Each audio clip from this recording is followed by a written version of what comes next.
Welcome back to the next video. आज हम solve करने वाले segregate odd and even nodes in a linked list. So इसको tick mark करते हैं।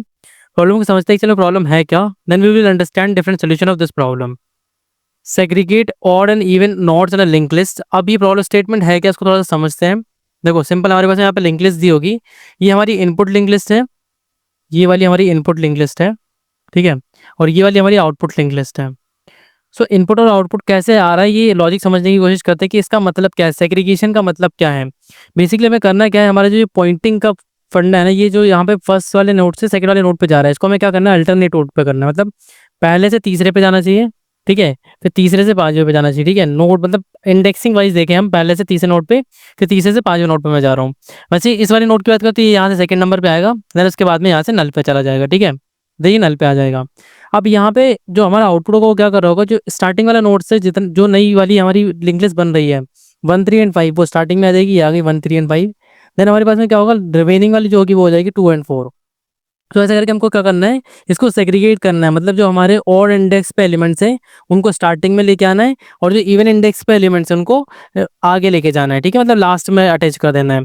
अब ये कैसे परफॉर्म होगा उसके ऊपर बात करें तो मतलब पहली अप्रोच के ऊपर हम बात करते हैं। प्रॉब्लम में समझ में आ चुकी है हमें करना क्या है। हमें जो अल्टरनेट फैशन में एलिमेंट्स है उनको स्टार्टिंग में लेके आना, लाइक ऑड एलिमेंट्स को 1 3 एंड 5 को, और जितना भी आगे नंबर जा रहा है 1 3 5 7 लाइक वाइज। एंड जो हमारा इवन नंबर वाला है 2 4 एंड 6 वाले इंडेक्स पे जो वैल्यूज है, जो नोट्स है, उनको लास्ट में अटैच कर देना है। अब ये कैसे करेंगे हम, पहली वाली अप्रोच हमारी स्टैक वेक्टर बेस्ड अप्रोच है। अब इस अप्रोच में हम कैसे इसको सॉल्व करेंगे उसके ऊपर बात करते हैं। देखो सिंपल है, मैं क्या करूँगा, एक वेक्टर बना लूँगा, ठीक है, ये वेक्टर मैंने बना लिया। अब मैं क्या करूँगा, पहले ट्रेवर्स करूँगा यहाँ से, और मैं स्टेप कितने आगे बढ़ूंगा, 2 स्टेप आगे बढ़ूंगा, ठीक है। नेक्स्ट के नेक्स्ट पे जाऊंगा मैं, ठीक है, नेक्स्ट के नेक्स्ट पे जाऊंगा। तो मैं क्या करूँगा, पहले 2 को फिल कर लिया मैंने। देन मैं क्या करूँगा, नेक्स्ट वाले नोट पे आया तो 3 पे आया, 3 को फिल कर लिया। एंड 3 से मैं क्या करूँगा, इसके नेक्स्ट के नेक्स्ट पे चला जाऊँगा, तो यहाँ पे आ जाऊँगा। देन यहाँ पे 6 को फिल कर लूँगा। देन इसके बाद में क्या होगा हमारे पास में, नेक्स्ट नोट पे जाऊँगा, यहाँ से मैं आऊँगा 7 पे। जब मैं यहाँ पे 7 पे आया तो 7 को यहाँ पे स्टोर कर लूँगा। नेक्स्ट यहाँ पे हमारे पास कोई नोट नहीं है, तो बस यहीं पे खत्म हो जाएगा। फिर उसके बाद में मैं अगेन ट्रेवर्स करूँगा। अब मैं कहाँ से ट्रेवर्स करूँगा, अब मैं नेक्स्ट वाले नोट से ट्रेवर्स करूँगा, ठीक है। अब मैं ट्रेवर्स करूँगा यहाँ से, तो यहाँ से मैं कहाँ पे जा रहा हूँ, 5 पे जा रहा हूँ। तो मतलब मैंने 1 को यहाँ पे इंसर्ट कर लिया। देन मैंने क्या किया, यहाँ पे 5 को इंसर्ट कर लिया। देन यहाँ पे 5 से नेक्स्ट मूव फोर करके किस पे जाऊँगा, 4 पे जाऊँगा, तो 4 को यहाँ पे इंसर्ट कर लिया मैंने। देन 4 के बाद में यहाँ पे हमारे पास में क्या आ रहा होगा, नल आ रहा होगा, ठीक है, क्या आ रहा होगा, नल आ रहा होगा। सो यहाँ पे नल आ रहा है, तो मतलब सारे एलिमेंट इसके अंदर आ चुके हैं। अब मुझे सिंपल क्या करना है, इन सारे नोड की जो वैल्यूज है इसको 1 बाय 1 इनके ऊपर ओवरलैप कर देनी है। तो 2 की जगह पे 2 आ जाएगा, 1 की जगह पे 3 आ जाएगा, ठीक है। इसके बाद में देखो यहाँ पे 6 आ जाएगा, देन 7 आ जाएगा, देन 1 आ जाएगा, देन 5 आएगा, देन 4 आएगा। मतलब हम क्या करेंगे, उन वैल्यूज को ओवरराइट कर देंगे। मतलब हमारे नोड वही है, बस हमने क्या किया, वैल्यूज को एक्सट्रैक्ट किया, हमने ट्रावर्सल किया उस फॉर्म में जो हमें आउटपुट चाहिए था जिस फॉर्म में, एंड हमने सारी वैल्यूज को उस फॉर्म में अरेंज कर दिया यहाँ पे। अगर मैं इसके कोड की बात करूं, so you can see that मैंने कोड इसका ऑलरेडी लिख के रखा है। इसे मैं अप्रोच 1 बोल रहा हूँ, पहली वाली अप्रोच मेरी है ये यहाँ पे। अब यहाँ पे पहली कंडीशन में जो लगा रखी है, head like not head and not head का नेक्स्ट। इसका मतलब क्या है, अगर मेरा हेड नल है मतलब एक भी एलिमेंट नहीं है, और हेड का नेक्स्ट नल है मतलब सिंगल एलिमेंट है, तो इस केस में हमारा हेड ही रिटर्न हो जाएगा, क्योंकि यहाँ पे हम कोई रिवर्सल या कोई नया फॉर्म यहाँ पे फाइंड आउट नहीं कर सकते। एक सिंगल एलिमेंट के लिए कोई एलिमेंट नहीं है तो। फिर यहाँ पे मैंने एक वेक्टर बनाया जो क्या करेगा, वैल्यूज को स्टोर करेगा, देन हम वैल्यूज को ओवरराइट कर रहे होंगे। देन यहाँ पे मैंने क्या किया, फॉर ऑड नोट्स, ठीक है, ये ऐड लिखा गया, इसको ऑड कर देते हैं। जो हमारे ऑड नोट्स हैं उनके लिए मैंने यहाँ पे ट्रेवर्स कर लिया। मैंने क्या किया, हेड से स्टार्ट किया, मतलब पहले वाले ऑड इंडेक्स से स्टार्ट किया, एंड मैं यहाँ पे दो स्टेप आगे बढ़ रहा हूँ। कैसे 2 स्टेप आगे बढ़ रहा हूँ, मैं टेम्प के नेक्स्ट पे गया, फिर उसके भी नेक्स्ट पे चला गया, ठीक है, मतलब 2 स्टेप यहाँ पे आगे बढ़ रहा हूँ। अब टेम्प या टेम्प का नेक्स्ट नल हो, ये वाली कंडीशन मैं आपको ऑलरेडी समझा चुका हूँ, लेकिन वहाँ पे बट मैं एक बार और इसको समझा दूंगा अभी जब हम वापस समझने के लिए जाएंगे कि क्या नेक्स्ट हमारा अप्रोच रहने वाला है तब। तो यहाँ पे हमने क्या किया, और जितने भी एलिमेंट्स हैं उनका सबका डेटा यहाँ पे आ गया हमारे पास में। देन हमने क्या किया, यहाँ पे टेम्परेरी को लास्ट में चेक कर लिया, ठीक है। अगर टेम्परेरी हमारा नल नहीं है तो ये कंडीशन भी मैं आपको भी एक्सप्लेन करूंगा। देन इसके बाद में हमारे पास में क्या है, इवन नोट वाला जो कंडीशन है, इवन के लिए जितने भी इवन एलिमेंट्स हैं, इवन इंडेक्स पे एलिमेंट है, उन सबका डेटा यहाँ पे मैंने रीड कर लिया। देन यहाँ पे क्या किया, मैंने टेम्प इक्वल टेम्प का हेड किया वापस, एंड जितने भी एलिमेंट के मैंने डेटा रीड किया था सबको मैंने क्या किया, वापस से उसको रीअसाइन कर दिया। देखो टेम्प की जो वैल्यू है उसको रीअसाइन कर रहा हूँ आई से। आई क्या है, वेक्टर के अंदर से एक एक करके एलिमेंट निकल के आ रहे हैं फॉर ईच लूप की हेल्प से। अब ये सारा मैंने यहाँ पे फिल कर दिया। उसके बाद लास्ट में मुझे क्या करना है, सिंपल रिटर्न करना है हेड को। अब मैंने क्या किया, मेरा जो मेन फंक्शन है ऑड इवन लिस्ट, इसमें मैंने क्या किया, इसको अप्रोच 1 को यहाँ पे कॉल कर लिया है। सिंपल अगर मैं इसको रन करा के चेक करूंगा तो हमारा जो कोड है वो सिंपल टेस्ट केस पे पास करेगा इस क्वेश्चन के। And you can see that के सिंपल टेस्ट केस पास हो रहे हैं।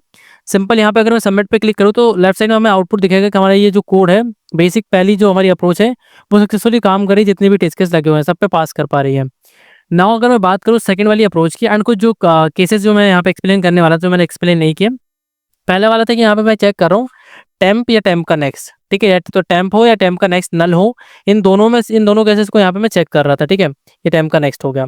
अब इसका मतलब क्या है, यहाँ पे देखो जब मेरी लिंक लिस्ट यहाँ पे मैं ट्रेवर्स कर रहा हूँ, ठीक है, यहाँ पर आया, फिर नेक्स्ट नोड यहाँ पर आया, फिर नेक्स्ट नोड यहाँ पर आया, बट अगर अब मैं इसके आगे जाने की कोशिश करूंगा, क्योंकि मैं इंटरनली क्या कर रहा हूँ, टेम्प के नेक्स्ट का नेक्स्ट पे जाने की कोशिश कर रहा हूँ, इसके नेक्स्ट पे नल है, नेक्स्ट नल के नेक्स्ट में तो कुछ नहीं होगा, मतलब यहाँ पे मुझे कंडीशन काम करनी होगी कि अगर इसका नेक्स्ट भी नल हो जाता है तो यहीं पे मुझे रुक जाना है। बट अगर मैं यहाँ पे रुक जाऊंगा तो ये एलिमेंट रह जाएगा इसका डेटा, तो मैंने बाहर कंडीशन लगा के लिखा हुआ है कि अगर ये वाली कंडीशन ये वाली कंडीशन आ रही है, मतलब मुझे क्या करना है, डेटा को स्टोर करना है, तो मैंने 7 को स्टोर कर लिया इस कंडीशन में। नेक्स्ट वाली जो हमारी कंडीशन है उसमें क्या था कि अगर जो हमारा नोड है, ठीक है, टेम्प ही नल हो जाए, इस केस में देखो यहाँ पे, अगर मैं देखूँ यहाँ पे 1 से 5 पे क्या, 5 से 4 पे क्या, 4 से यहाँ पे क्या जा रहा हूँ, डायरेक्टली नल पे जा रहा हूँ, ठीक है, मतलब इसका नेक्स्ट तो नल नहीं है पर इसके नेक्स्ट का नेक्स्ट नल हो रहा है, ठीक है। तो जैसे ही अगर मैं नल पे आ जा रहा हूँ तो उस केस पे मुझे क्या करना है, रुक जाना है। तो यहाँ पे सिंपल जो दोनों कंडीशन थी वो मैंने आपको एक्सप्लेन कर दी, कोड हमने इसका समझ लिया है। नेक्स्ट वाली ऑप्टिमल अप्रोच की अगर मैं यहाँ पे बात करूँ तो ऑप्टिमल अप्रोच हमारी बहुत ही सिंपल है। अब यहाँ पे हमने जो अप्रोच यहाँ पे यूज़ की है, हम क्या कर रहे थे, पहले वाले नोड से दूसरे वाले नोड पे गए, लाइक नेक्स्ट के नेक्स्ट पे गए, फिर यहाँ से नेक्स्ट के नेक्स्ट पे आए, फिर इसके बाद हमारे पास नल आ जाएगा, ठीक है। तो ये नोड हमको यहाँ पे मिल रहे हैं। अब मैं क्या कर रहा हूँ कि मैं शो नहीं करूँगा, ठीक है। यहाँ पे क्या हो रहा था, अगर टाइम और स्पेस कॉम्प्लेक्सिटी की बात करें तो टाइम तो देखो हमारे पास टाइम क्या लग रहा है, हम इसको इंटायरली ट्रेवर्स करें 2 टाइम्स, ठीक है, तो ऑर्डर ऑफ 2n लग रहा है, ठीक है, ऑर्डर ऑफ 2n लग रहा है मुझे यहाँ पर टाइम। लेकिन अगर मैं स्पेस की बात करूँ तो स्पेस आप देखो वेक्टर में सारे एलिमेंट को ऑर्डर ऑफ एन ही लगेगा मेरा स्पेस, क्योंकि मैं सारे एलिमेंट को यहाँ पे स्टोर कर रहा हूँ। तो इसका टाइम एंड स्पेस कॉम्प्लेक्सिटी कितना हो गया, टाइम लग रहा है 2n लग रहा है, एंड स्पेस लग रहा है हमको ऑर्डर ऑफ एन लग रहा है, तो हम स्पेस को यहाँ पे ऑप्टिमाइज करने वाले हैं। इवन हमारा टाइम भी यहाँ पे ऑप्टिमाइज हो जाएगा। तो देखते हैं अप्रोच कैसे काम करती है। स्पेस की बात करूँ तो मैं यहाँ पे कॉन्स्टेंट स्पेस में यहाँ पे करने वाला हूँ। कैसे, मैं यहाँ पे ट्रावर्सल कर रहा हूँ, तो मैं काइंड ऑफ ऐसी अप्रोच सोचने की कोशिश कर रहा हूँ जिसमें मेरा जो स्पेस जो मैं इनकी जो वैल्यूज को स्टोर कर रहा हूँ ना करना पड़े। मैं इजीली कैसे कर सकता हूँ, क्या मैं लिंक्स को चेंज करके कर सकता हूँ? हाँ, मैं लिंक्स को चेंज करके कर सकता हूँ। कैसे, क्या अप्रोच रहेगी? तो यहाँ पे देखो मैंने क्या किया, एक ऑड एलिमेंट बनाया, ठीक है, यहाँ पे बना लेता हूँ मैं। यहाँ पे मैंने एक ऑड बनाया, ठीक है, और ये एक मैंने इवन बनाया। अब ये दो नोड मेरे पास में बन चुके हैं। अब मुझे क्या पता है कि इवन का जो नेक्स्ट है, यहाँ पे देखो ध्यान से, इवन का जो नेक्स्ट है वो ऑड का नेक्स्ट होना चाहिए। इवन का जो नेक्स्ट है वो ऑड का नेक्स्ट होना चाहिए, और जो ऑड अब नेक्स्ट पे आ जाएगा तो इसका जो नेक्स्ट रहेगा वो इवन का नेक्स्ट रहेगा। अब मैं इसे ट्राई करता हूँ समझने का कि कैसे मैं इसको काम कर सकता हूँ, ठीक है। एंड यहाँ पे मेरा हेड तो रखा हुआ है पहले से, मुझे पता है। इसको हम रेड से मार्क कर लेते हैं, जो हमारे मेन पॉइंटर्स यहाँ पे रखे हुए हैं। तो यहाँ पे मेरा हेड है, ये मुझे पता है, ठीक है।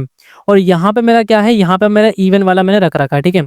तो हेड को मैं ऑड भी बोल लेता हूँ, ठीक है, क्योंकि मैं लास्ट में जब रिटर्न करूंगा तो ऑड और इवन, ऑड या हेड जो इसी से मेरी स्टार्टिंग हो रही होगी। तो एक नोड मेरा यहाँ पे रखा हुआ है, ठीक है, और एक इसको पॉइंट कर रहा है। बाकी दो नोड कहाँ पे जा रहे हैं, एक यहाँ पे है, एक ये ट्रावर्सल के लिए यूज़ कर रहा हूँ मैं इसको। अब मैं यहाँ पे क्या अप्रोच यूज़ करने वाला हूँ उसको टाइप कर लेते हैं। मैं यहाँ पे अप्रोच यूज़ करने वाला हूँ। मैं क्या करूँगा, जो ऑड है, ठीक है, ऑड इक्वल क्या करूँगा, इवन का नेक्स्ट कर दूंगा, इवन का नेक्स्ट। एक सेकेंड, ऑड के नेक्स्ट से मैं हम ऑड का नेक्स्ट इक्वल इवन का नेक्स्ट मैंने यहाँ पे कर लिया, ठीक है। एंड एक सेकेंड, इसको हम और ज़्यादा लेंथ बढ़ा लेते हैं ताकि क्लियर दिखे। Okay, and a bit visible, so इधर आ जाएगा, ठीक है। तो अब मैंने क्या किया, ऑड के नेक्स्ट को इवन के नेक्स्ट से कन्वर्ट कर लिया, ठीक है। ये ऑड का नेक्स्ट है तो ये यहाँ पे पॉइंट कर रहा था अभी, अब कहाँ पॉइंट करेगा, यहाँ पे पॉइंट करेगा, 3 पे पॉइंट करेगा। एंड अब जो हमारा ऑड है उसको मैंने क्या किया, ऑड के नेक्स्ट से असाइन कर लिया। देन यहाँ पे नेक्स्ट अप्रोच हमें क्या करना, नेक्स्ट क्या करना है हमें, जो इवन का नेक्स्ट है, इवन का नेक्स्ट जो है वो ऑड के नेक्स्ट में जाएगा, ऑड के नेक्स्ट से असाइन हो जाएगा। एंड जो अब इवन है वो क्या हो जाएगा, इवन के नेक्स्ट से असाइन हो जाएगा, इवन का नेक्स्ट। अभी 4 लाइन का जो कोड मैंने आपको यहाँ पे लिख के बताया, ये जो पॉइंटर का हम रीअरेंजमेंट कर रहे हैं या हम बोल सकते हैं रीअसाइनमेंट कर रहे हैं, वो कैसे काम कर रहा है उसके ऊपर समझते हैं। पहली वाली स्टेप मुझे क्या करनी है, ओड का जो लिंकिंग है, ओड का जो नेक्स्ट है वो इवन का नेक्स्ट बन जाना चाहिए, ठीक है। तो अब यहाँ पे मैं करके देखता हूँ। ओड का फिलहाल नेक्स्ट क्या कर रहा है, 2 पे पॉइंट कर रहा है, इसको यहाँ से कैंसिल करो, मैंने कैंसिल कर दिया। इसका जो नेक्स्ट है वो क्या करना चाहिए, इवन के नेक्स्ट पे जाना चाहिए। तो इवन का नेक्स्ट मेरे पास में कौन है, ये है, तो मैं इवन के नेक्स्ट पे लेके आ गया, पहला वाला पॉइंटर मेरा काम कर गया। तो यहाँ पे अब क्या हो गया, पॉइंटर यहाँ पे ये वाला 1 वाला नोड है, 1 वाले नोड से यहाँ पे एक पॉइंट हो गया 3 पे जा रहा है, ठीक है। बाकी वाले नोड ऐसे एज इट इज है। अब यहाँ पे मुझे नेक्स्ट अप्रोच क्या करनी है मुझे, अब मेरा जो ओड था वो कहाँ पे था, यहाँ पे था। अब ओड का मैं क्या बोला, ओड इक्वल ओड का नेक्स्ट, तो ओड का नेक्स्ट कौन है, 3 है। तो मैंने इसको यहाँ से हटा के यहाँ पे लेके आ गया। अब जब ये यहाँ पे आया फिर मैंने क्या किया, इवन के नेक्स्ट में मुझे क्या करना है, ओड के नेक्स्ट को फिल करना है, ठीक है। तो इवन मेरा क्या है, अभी 2 है, तो इवन मैंने यहाँ पे 2 रख लिया। अब इसके नेक्स्ट में मुझे क्या करना है, इसका नेक्स्ट ले जाना है, इसका नेक्स्ट कौन है, 4 है। तो इसके नेक्स्ट को यहाँ पे लेके आ गया मैं 4 को, ये आ गया। देन इसके बाद में नेक्स्ट अप्रोच क्या है हमारे पास में, इवन इक्वल इवन का नेक्स्ट। तो इवन अभी यहाँ पर था, अब इवन क्या करेगा, वो भी नेक्स्ट से आगे बढ़ेगा, यहाँ पर आ जाएगा। अब यहाँ पे देखो 3 पे मेरा 3 पॉइंट किसको कर रहा है, फिलहाल 4 को कर रहा है, अरे 4 पॉइंट कर रहा है 5 को कर रहा है। अब मुझे क्या करना है, वापस सेम स्टेप फॉलो करनी है। जो हमारा ऑड का नेक्स्ट है उसमें मुझे क्या करना है, इवन का नेक्स्ट फिल करना है। तो इवन का नेक्स्ट कौन है, 5 है, तो मैं इवन के नेक्स्ट को यहाँ पे फिल कर लेता हूँ। मैंने यहाँ पे ले लिया 5 को, ठीक है। एंड ये हो गया मेरा काम फिक्स। इसके बाद मुझे क्या करना है, ओड को यहाँ से नेक्स्ट वाले नोट पे लेके जाना है, तो ओड यहाँ पर आ जाएगा। अब नेक्स्ट क्या होगा, इवन का जो नेक्स्ट है, इवन कौन है, ये 4 है, ठीक है, इवन ही 4 पे, 4 का जो नेक्स्ट है, ठीक है, उसमें क्या होना चाहिए, ओड का नेक्स्ट होना चाहिए। तो ओड का नेक्स्ट कौन है, नल है, तो इसके नेक्स्ट में हम नल कर देंगे, ठीक है, ये मैंने नल कर दिया। देन मुझे क्या करना है, इवन इक्वल इवन का नेक्स्ट करना है, तो इवन मेरा अब क्या हो जाएगा, नल हो जाएगा। सो यहाँ पे मुझे कंडीशन क्या समझ में आ रही है कि एट द एंड मेरा नल कौन सा पॉइंटर हो रहा है, इवन वाला हो रहा है। तो कंडीशन अगर मैं लगाने की बात करूँ तो इवन अगर मेरा नल हो रहा है, ई या ई का नेक्स्ट, इवन या इवन का नेक्स्ट अगर मेरा नल हो रहा है, तो यहाँ पे मुझे स्टॉप कर जाना है, ठीक है, ये एंड वाली कंडीशन रहेगी, ये मुझे यहाँ पे एंड कर जाना है। अब मुझे काइंड ऑफ यहाँ पे समझ में आ चुका है कि कैसे काम कर रहा है। अब यहाँ पे देखो, ये जो ओ है वो कौन से वाले नोड पे है, हमारी जो ऑड वाली लिस्ट है बन रही है, ऑड वाली लिंक लिस्ट का जो पॉइंटर पूरे बनते आ रहे हैं उसके लास्ट वाले नोड पे है। तो मैं कह सकता हूँ कि अगर मैं इसका पॉइंटर यहाँ से लेके आके इस पे लगा दूँ तो लिंक लिस्ट पूरी हो जाएगी, 13524 हो जाएगा मेरे पास में, 13524 हो जाएगा। तो मेरी लिंक लिस्ट मुझे यहाँ पे फाइंड आउट हो रही है। अब इसको कोड के बेस पे बात करते हैं कि कैसे काम कर रहा होगा। तो ये सेकंड वाली अप्रोच है मेरी, फर्स्ट वाली अप्रोच को हम यहाँ पे पहले क्लोज कर देते हैं। एंड एक सेकेंड, ये यहाँ पे मैं इसको डाउन करता हूँ एंड इसको यहाँ पे मैं अगर ऑफ कर देता हूँ, तो यहाँ पे मेरी जो सेकंड वाली अप्रोच है मैं इसको ओपन करता हूँ, देखता हूँ। तो मैंने यहाँ पे क्या किया हुआ, एक नोड बनाया हुआ है जो हमारा हेड, मतलब जो ऑड वाला नोड, मैंने जो बताया था कि ऑड और इवन दो नोड हम यहाँ पे बनाने वाले हैं, ये दोनों मैंने यहाँ पे बना लिए हैं। मैंने इवन का हेड बनाया, जैसे मैंने आपको बताया था कि इवन एलिमेंट होगा और एक हेड एलिमेंट होगा जो इन दोनों पे पॉइंट कर रहा होगा, पहले और दूसरे नोड पे, ये दोनों मैंने पॉइंट करवा दिया। फिर कंडीशन जो हमने लास्ट में समझी कि हमारा इवन या इवन का नेक्स्ट नल होता है, तो हमें यहाँ पे रुक जाना है। उसके अलावा हमें यही वाली जो 4 स्टेप मैंने आपको बताई थी वही फॉलो करना है कि जो ऑड का नेक्स्ट होगा वो इवन का नेक्स्ट को पॉइंट करने लगेगा एंड ऑड फिर अब उसके नेक्स्ट पे चला जाएगा। देन इवन का जो नेक्स्ट रहेगा वो क्या करेगा, ऑड के नेक्स्ट को पॉइंट करेगा एंड जो इवन रहेगा वो क्या करेगा, इवन के नेक्स्ट पे पॉइंट कर रहा होगा।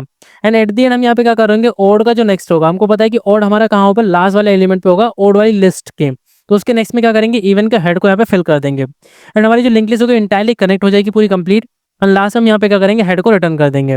सो अब मैं क्या करता हूँ, अप्रोच 2 वाले फंक्शन को कॉल करता हूँ, मैंने इसको रन करा के चेक करता हूँ। पहले सैंपल टेस्ट केस पे चेक करेंगे रन करा के। सो टेस्ट केस अभी प्रोसीड हो रहे हैं। सैंपल टेस्ट केस में हमारा कोड काम कर चुका है। सिंपल सबमिट पे मैं क्लिक करूंगा, हमारा जो कोड है जितने भी टेस्ट केस क्वेश्चन पे असाइन है सबको पास करेगा। लेफ्ट साइड में हमारा आउटपुट यहाँ पे शो कर रहा होगा and you can see that कि एक्सेप्टेड हमको यहाँ पे शो कर रहे हैं। एंड इसी के साथ हम यहाँ पे अंडरस्टैंडिंग बनाई कि एक्चुअली प्रॉब्लम है क्या, कैसे हम इसको सॉल्व करने वाले हैं। दोनों अप्रोचेस इसकी ऑप्टिमल एंड जो नॉर्मल अप्रोच होती है, बेसिक अप्रोच जो होती है, हमने दोनों को 1 बाय 1 समझा, एक्सप्लेनेशन देन कोड दोनों समझे। और अगर इस पर टाइम एंड स्पेस कॉम्प्लेक्सिटी की बात करूँ जो ऑप्टिमल अप्रोच है उसकी, तो यहाँ पे देखो मैं क्या कर रहा हूँ, सिंगल टाइम ट्रावर्सल कर रहा हूँ, मतलब 2 स्टेप यहाँ पे चल रहे हैं, 2 स्टेप यहाँ पे चल रहे हैं, तो हम इसको बोल सकते हैं ऑर्डर ऑफ एन यहाँ पे हमारा कंप्लीट लग रहा है, ठीक है, ऑर्डर ऑफ एन हम यहाँ पे चल रहे हैं। एंड हमारा जो स्पेस की बात करो तो ऑर्डर ऑफ 1 हमारा स्पेस होगा, क्योंकि हमने कोई एक्स्ट्रा स्पेस यूज़ नहीं किया है, कांस्टेंट वेरिएबल्स हमने यहाँ पे यूज़ किए हैं, उन वेरिएबल के अलावा कुछ और यूज़ नहीं किया है।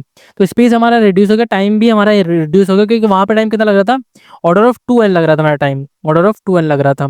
एंड स्पेस भी कितना लग रहा था, ऑर्डर ऑफ n लग रहा था। तो यहाँ पे हमने उसको रिड्यूस कर दिया एंड हम ऑप्टिमल अप्रोच की तरफ यहाँ पे आगे बढ़े एंड ऑप्टिमल अप्रोच को हमने इजीली समझ लिया। देन इसी के साथ हमारी नेक्स्ट एक और प्रॉब्लम सॉल्व हो गई हमारी medium level of link list की। देन हम अब नेक्स्ट वीडियो में नेक्स्ट प्रॉब्लम सॉल्व करने वाले which is remove nth node from the back of link list. So till that keep learning, keep processing. Thanks for watching.